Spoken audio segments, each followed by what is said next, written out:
May your day and your week be filled with divine blessing. Imagine for a moment signing a legally binding contract where the penalty for a breach isn't, a fine or a lawsuit or a loss of assets. Right.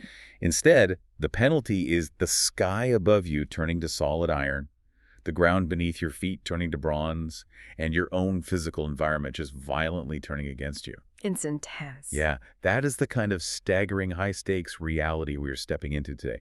Because, when most people hear the word Leviticus, they immediately picture an ancient deity rulebook. Yeah, a very long, highly technical ledger of archaic ritual. Exactly, something that feels completely disconnected from how we live today. But Leviticus chapter 26 completely shatters that reputation. Oh, it absolutely does. This chapter is arguably one of the most intense, dramatically structured pieces of literature in the ancient world. Wow. Yeah. It completely moves away from those technical lists of sacrifices and presents this sweeping cinematic vision of a nation's destiny. We are looking at a living, breathing treaty between the divine and the ancient Israelites. Right. And it lays out these unbelievable, almost utopian conditions for loyalty and a terrifying methodical descent into chaos for rebellion. And to really understand the mechanics of this treaty, our mission for this deep dive is to view Leviticus 26 through the lens of scholarly notes from the Holman and Enoboe study Bibles. Which is such a helpful framework. It really is. These academic frameworks kind of pull back the curtain on the linguistic nuances, the historical parallels, and the literary devices that the original ancient audience would have, felt in their bones. Yeah. But that modern readers almost always miss. And just to be completely clear with you, the listener, right up front, we are unpacking this ancient treaty with a neutral, investigative tone. Right, exactly. Our goal isn't to take a personal religious stance or to advocate for a specific theology today. We are simply exploring the historical frameworks, the ancient mindsets, and the literary structures exactly as they are presented in these academic study notes. We just want to understand how this text functioned as a piece of profound communication to its original audience. Because the historical context, it really changes everything about how this text operates. How so? Well, the study notes classify this chapter not as a simple list of religious rules, but as a classic ancient covenant document. To understand its power, you have to look at the political reality of the ancient Near East. Okay. Smaller, vulnerable nations lived in constant fear of being swallowed up by massive empires. So, to survive, they would enter into what was known as a sovereign vassal treaty. Okay, let's unpack this. A sovereign vassal treaty. So a powerful king, the sovereign, offers a protective umbrella over a lesser subordinate nation, which is the vassal. Yes. And in exchange for this absolute protection and economic provision, the vassal nation owes the sovereign unwavering loyalty and has to adhere to very specific stipulations. That is the exact geopolitical framework being mapped onto the cosmic relationship here. God is taking the position of the ultimate sovereign king, and Israel is the vassal state. The notes point out that the stipulations for Israel to maintain this protective umbrella, they basically boil down to two incredibly clear conditions. Ledger. An absolute uncompromising rejection of idolatry and the strict observance of the Sabbath. Okay, and when you look at what the sovereign offers in return for that loyalty, the concessions of the blessings of the treaty, the language is just breathtaking. Oh, it's incredible. For an ancient agrarian society, anxiety about survival was a daily reality. The text addresses that anxiety by promising agricultural abundance that, frankly, defies the normal laws of nature. Yeah, the imagery used for this carrot of obedience is mind-bending. We're talking about a harvest so explosive and relentless that the threshing season, which is, the intense labor of separating grain, will take so long that it literally crashes into the grape harvest. Right. And then the grape harvest will be so heavy it stretches right into the next planting season. It's just a cycle of perpetual, uninterrupted provision. There's literally no off-season for the abundance. And that level of abundance hinges on one crucial promise, which is rain in its season.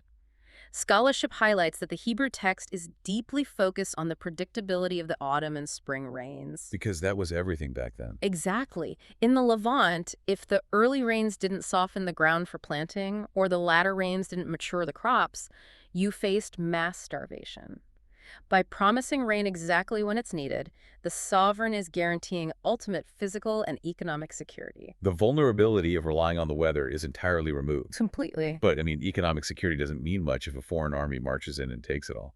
Which brings us to the military protection clause of the contract. Right. The text uses what I'd call the math of victory, and it's fascinating. Right. It promises that if the nation remains loyal, 5 Israelites will chase away 100 enemies. That's a confident 1-to-20 ratio. Right. But then the math escalates exponentially. It says 100 Israelites will chase 10,000 enemies, a 1-to-100 ratio. The psychological comfort of that promise to a small, newly formed nation surrounded by hostile empires would have been immense. Oh, definitely. God's backing acts as a supernatural force multiplier. And the broader theme here is about fundamental human dignity and freedom. It's not just about winning battles. It's about walking without fear. The Holman notes bring out this brilliant linguistic metaphor in this section. The broken yoke. Yes, the image of the broken yoke. The text declares that God broke the bars of their yoke and made them walk upright. Right, because an ox carrying a heavy wooden yoke is forced to look down. Its entire existence is subservient, staring at the dirt, pulling a plow for someone else's benefit. Exactly. And by shattering that yoke, which symbolizes their liberation from brutal slavery in Egypt, the sovereign is allowing them to physically and spiritually stand tall. They are no longer beasts of burden. They're dignified partners in this covenant. But the ultimate pinnacle of the blessings isn't the overflowing grain silos, and it isn't the invincible military math. No. No, the ultimate reward is the promise of intimate presence. The text states that God will put his tabernacle directly among them. He's promising to move his residence into the center of their community. So the sovereign doesn't rule from a distant, untouchable fortress. He literally dwells in the neighborhood. Yeah, and this specific concept of dwelling creates incredible echoes throughout biblical literature. The study notes draw a direct parallel to the New Testament here. Oh, interesting. The Gospel of John, chapter 1, verse 14, describes the word becoming flesh and tabernacling or dwelling among humanity. Right. And the NFA notes further highlight that the Apostle Paul adopts these exact verses from Leviticus 26 to describe the people themselves as a new temple of God in his letter to the Corinthians. So the trajectory of the divine presence really starts right here in this ancient treaty. So the setup is basically a utopian society. Unstoppable crops, absolute peace from enemies, standing tall without a yoke, and the divine residing in the city center. It is the ultimate best-case scenario. It is. But a sovereign vassal treaty is fundamentally a legal document. Yeah. You cannot have a binding contract without catastrophic consequences for a breach. And the text pivots so sharply from these utopian blessings to the stark realities of rebellion, it honestly gives you whiplash. The transition into the treaty's sanctions, the curses, is genuinely jarring. And what's crucial to understand is the mechanism of these curses. Here's where it gets really interesting. This isn't just portrayed as a sudden, unpredictable lightning bolt of wrath from a temperamental deity who just lost his temper. It reads like a highly methodical, progressive disciplinary system at a cosmic level. That's exactly right. God lays out escalating phases of punishment, offering chances to pivot before the next level is unlocked. And that methodical escalation is really the backbone of the chapter's second half. The NWA outline shows how the text repeatedly warns that if they reject the stipulations, God will punish them 7 times more. 7 times more. Right. And the Holman notes clarify an important cultural nuance here. 7 times is not meant to be a literal mathematical equation. In the ancient Hebrew mindset, the number 7 represents completeness or thoroughness. Oh, I see. It's a linguistic device communicating that the discipline will be absolute, compounded, and devastatingly thorough. So the breakdown of the society starts internally. Before the sky changes, the human body fails.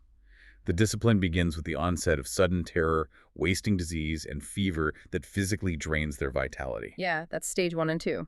And then comes the devastating psychological blow. They will do the backbreaking work of planting their seeds, but their enemies will march in and eat the harvest. They become a labor force for their own invaders. And if that initial collapse of health and security doesn't correct the nation's posture, the treaty triggers the next escalation, which targets their environment and completely shatters their agrarian pride. The language used here is just haunting. The text says the sovereign will turn the sky like iron and the earth like bronze. We talk about the anxiety of ancient farming. Imagine the sheer terror of that phrase. It's bleak. A sky of iron means it is utterly impenetrable. Not a single drop of rain is getting through.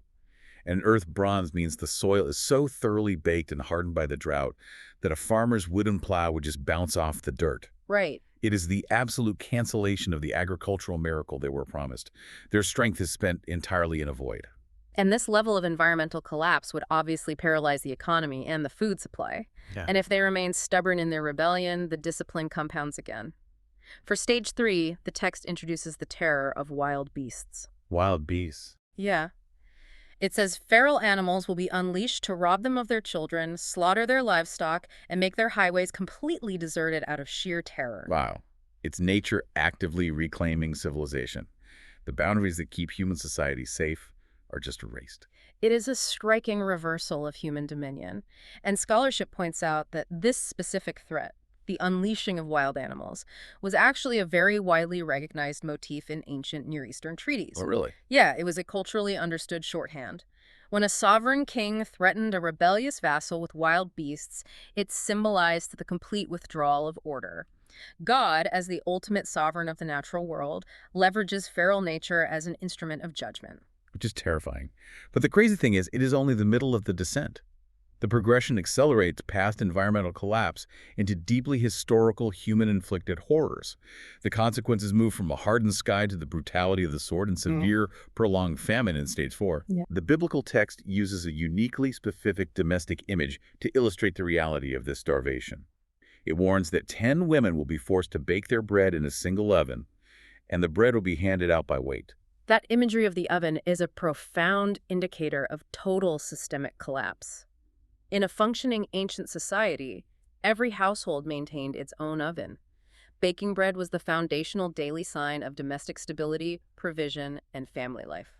So having 10 women representing 10 distinct families sharing a single oven isn't like a community gathering. It means there's essentially zero grain left in the entire city. Exactly. The supply chain has completely evaporated. The fuel for fires is gone. Whatever meager scraps of flour remain are being strictly, desperately rationed out by weight, crumb by crumb. And the text drives the knife in by stating, "You will eat, but you will not be satisfied." The rationing merely prolongs the starvation. It doesn't cure it. Which sets the stage for stage 5, the absolute darkest, most unthinkable consequence in the entire treaty. The famine becomes so consuming, so psychologically breaking, that the text warns they will resort to cannibalism. Oh, wow. Specifically, consuming the flesh of their own sons and daughters. I mean, it sounds like dark, hyperbolic poetry meant to shock the reader into obedience. Yeah. It's hard to fathom that being a literal consequence. It is horrific, but the Holman notes provide a deeply sobering historical anchor here. This was not an empty, hyperbolic threat. Really? The tragedy is that this curse literally materialized in their history. The notes point directly to a later event recorded in 2 Kings during the siege of the northern capital of Samaria by the Syrian king Ben-Hadad. Oh. The city was surrounded and cut off from all supply lines. The starvation reached such unimaginable, desperate levels that the historical record documents the people doing exactly what this ancient treaty warned they would do. The breakdown of human sanity during siege warfare was a brutal historical reality. Knowing that it actually happened casts a massive dark shadow over the entire text. And amid all this unspeakable physical destruction, the disease, the iron sky, the sieges, the starvation, there's a profound observation regarding their religious life. Right. The text states that God will lay waste to their sanctuaries, but then it adds a highly specific detail. The sovereign says, "I will not smell the pleasing aroma of your sacrifices." Even while their civilization is burning to the ground, if they try to perform the ancient rituals to appease him, he is explicitly ignoring them. And that specific rejection strikes at the very core of ancient religious psychology. The pleasing aroma of a sacrifice was supposed to signify a restored relationship between the deity and the worshiper. Right. But the sovereign is fundamentally rejecting the idea that he can be bribed. He is saying, you cannot buy my favor or manipulate me with burning meat while your internal posture is an act of rebellion. So the outward ritual is exposed as entirely meaningless without the inward reality of obedience. The ritual has been completely hollowed out. Exactly. And the breakdown of the contract eventually reaches its terminal point. It doesn't just end with the decimation of the population. It ends with eviction from the physical land itself. The ultimate consequence is absolute exile. The vassal is removed from the territory completely. And there is a remarkably rich linguistic detail highlighted in the Holman notes regarding this eviction. When the text says God will scatter them among the nations, the underlying Hebrew word carries the specific agricultural meaning of to winnow. Right. Winnowing, the violent agricultural process of taking a pitchfork, tossing crushed grain into the air, and letting the wind aggressively blow away the dead, useless chaff so only the heavy, valuable wheat falls to the ground. It is a phenomenal metaphor. The sovereign isn't just randomly tossing his people across the map. He is actively, violently winnowing the nation. Wow. The exile is framed as a severe, windswept purification process designed to separate the rebellion from the core identity of the people. And here is where we encounter one of the most striking, almost surreal literary devices in the entire chapter. While the people are being widowed in foreign lands, suffering the humiliation of exile, something profound is happening back home. Yes. The NWA notes draw attention to the intense personification of the earth itself. Throughout this covenant, God had commanded that the land was entitled to a Sabbath rest every 7 years. A full year of no planting, no harvesting, no extraction, just letting the soil rest and regenerate. Which was huge. Right. Right. But historically, driven by economic greed and insecurity, the Israelites refused to give the land its mandated breaks. And the consequences of that greed result in a terrifying irony. Because the people refused to let the land rest while they occupied it, the sovereign essentially steps in as the earth's defense attorney and enforces an eviction. That's a great way to put it. The text states that while the land lies utterly desolate and the people are trapped in enemy territory, the land will finally celebrate and enjoy its Sabbaths. The land is literally throwing a recovery party because its oppressors have been removed. The earth is treated not as an inanimate object, but as a victim of human disobedience that finally gets justice. The earth gets its back pay. And the study notes provide a crucial piece of historical math here, which is really fascinating. What's the math? Later biblical writers, specifically the chronicler in 2 Chronicles, deeply analyzed this passage in Leviticus and connected it to the 70-year Babylonian exile. Okay. The chronicler recognized that the 70 years the nation spent captive in Babylon wasn't a random number. It was the exact calculated amount of time needed to make up for every single Sabbath year the people had stolen from the land over centuries of occupation. Wait, really? Yeah, the exile was the precise, literal fulfillment of this enforced ecological rest. So what does this all mean for you as the reader, looking at the smoking ruins of this treaty? After the sky turns to iron, after the horrors of the siege, after the violent winnowing and the eviction, and the land is left empty to finally breathe, is the contract just shredded and thrown away? Is the relationship between the sovereign and the vassal permanently dissolved? Well, if this were a standard human legal contract, yes, it would be absolutely null and void. Right. But that is the pivotal surprise of Leviticus 26. The answer is shockingly no. Even after laying out the most catastrophic, systemic collapse imaginable, the text executes a sudden pivot. The rejection of the nation is not definitive. It offers a mechanism for repair. How exactly do you repair a contract that has been violated to the point of cannibalism and total exile? The repair requires a total psychological and spiritual collapse on the part of the vassal. It requires absolute confession. Okay. The text identifies that the root of their rebellion wasn't merely breaking technical rules, it was a fundamental identity issue. It states they had an uncircumcised heart. Circumcision was the defining physical marker that they belonged to the sovereign. But an uncircumcised heart implies a profound mismatch between their outer appearance and their inner reality. Precisely that mismatch. Externally, they carried the mark of the covenant. Internally, in their motivations, their greed, and their desires, they were completely indistinguishable from the pagan empires that surrounded them. So their hearts didn't actually belong to the sovereign. Exactly. The only mechanism for repair is to humble themselves, and the linguistic roots here are beautiful. The Holman notes reveal that the Hebrew word translated as humble literally translates to bend the knee. To submit. To completely drop the illusion of control and stop fighting the king. To bend the knee in total acknowledgement of their guilt. The text promises that if they do this, if their uncircumcised hearts bend the knee in the land of their enemies, the sovereign will remember. He declares he will remember his ancient foundational covenant with Jacob, with Isaac, and with Abraham. So he bypasses the broken treaty of the present and anchors their hope in the foundational promises made to their ancestors. He does. He's asserting that even when the vassal is sitting in the dirt of a foreign empire, stripped of their land, their temple, and their dignity, the foundational architecture of the contract still holds. Wow. The ultimate faithfulness of the sovereign supersedes the absolute failure of the vassal, provided they return with genuine, unmanipulative humility. He refuses to permanently walk away, even when they have burned everything else to the ground. We have covered a massive, emotionally heavy landscape today.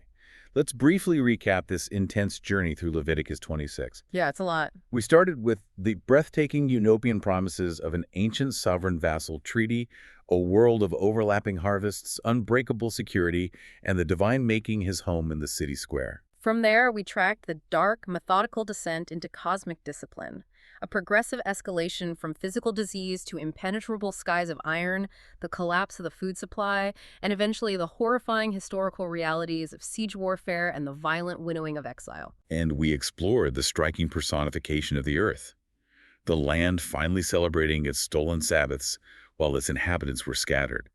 And yet, after total devastation, it all pivots on a note of enduring hope. The promise that an uncircumcised heart could still bend the knee and the ancient foundational contract would hold firm. It is a masterful, sweeping piece of ancient literature that manages to hold both terrifying severity and unbreakable grace in perfect tension. It really is. And before we part ways, I want to leave you with a final thought, to mull over something that reaches far beyond ancient history and lands right on our modern doorstep. Consider the text's radical assertion that the dirt itself has an inherent, legally binding right to rest, that the sovereign acts as the ultimate defender of the earth against human greed and over-extraction. That's a powerful thought. We live in a modern world entirely driven by relentless extraction, 247 production cycles, and the constant anxious pushing of ecological and personal boundaries. This ancient concept of enforced rest and the catastrophic consequences of ignoring it feels startlingly uncomfortably relevant today. It forces you to wonder, what exactly happens when we stubbornly refuse to let our own systems, our own bodies, or our own earth finally take a breath? God blesses all of you listening. And thank you for joining us on this deep dive.